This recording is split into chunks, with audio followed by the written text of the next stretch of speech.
Ճիշտ ասած, տեղ չկար էլ տենց իմ կուսակիցների հետ նստելու իրար կողք, տեղ նստեցինք, տենց միտում չկար։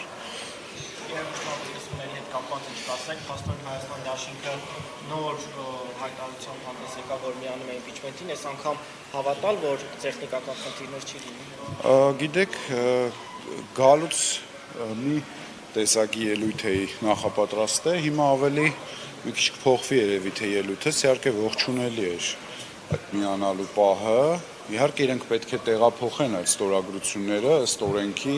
ձևաթղթի վրա, ավելի լավ է ուշ քան երբեք, այս հարցն է,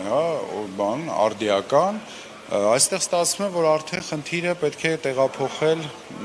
այն դաշտ, որ խորհրդարանական երկու խմբակցությունները եթե միանում են այս հարցի շուրջ, այնտեղ պակասող ձայների հետ կապված պետք է լրջագույն աշխատանք տարվի, այդ աշխատանքը պետք է տանեն արդեն խորհրդարանական խմբակցությունների ներկայացուցիչները, ես կարծում եմ պետք է սկսել կոնսուլտացիաներ եւ փորձել այդ հարցի շուրջ կենտրոնանալ։ Ես իմ ելույթում ուզում եմ դրանից խոսեմ, որ աշխարհի որևէ երկրում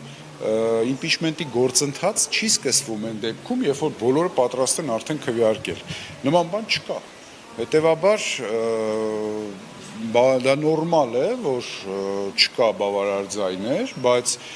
նաեւ դրական է, որ այսօրվա լսումները դա քաղաքական լուրջ քայլ է, սահմանադրությամբ նախատեսված, որովհետև սահմանադրությունը հստակ նախատեսում է օրենսդիր իշխանության ներսում նման ընթացակարգեր եւ չօգտվել այդ ընթացակարգերից,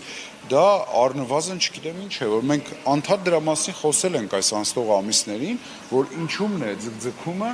ինչի չի կատարվում այդ քայլը։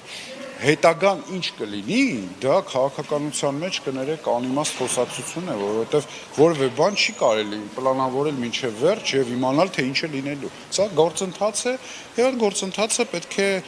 շարունակական ինչ որ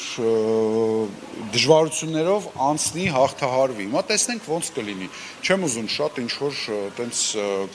կանխատեսումներ անեմ, բայց համենայն դեպս լսումները որպես այդպիսին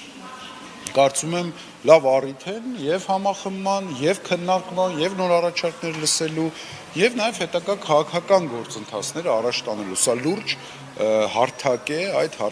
ուրեմն քննարկումները անելու համար։ Տարօրինակ չէ, որ խմբակցության ոչ ղեկավարը, ոչ քարտուղարն է հայտարարում իմպիչմենտի գործընթացի միանալու մասին, այլ իշխան Սաղաթելյանը։ Կապրենք կտեսնենք ինչքանով է այդ հայտարարությունը իրականում կյանքին մոտ։ Համենայն դեպս այս պահի դրությամբ, եթե կա նման հայտարարություն, մենք առաջերտին պետք է ֆիքսենք այդ հայտարարությունը։ Հետո ինչ կլինի, արդեն կապրենք կտեսնենք։ Շնորհակալություն։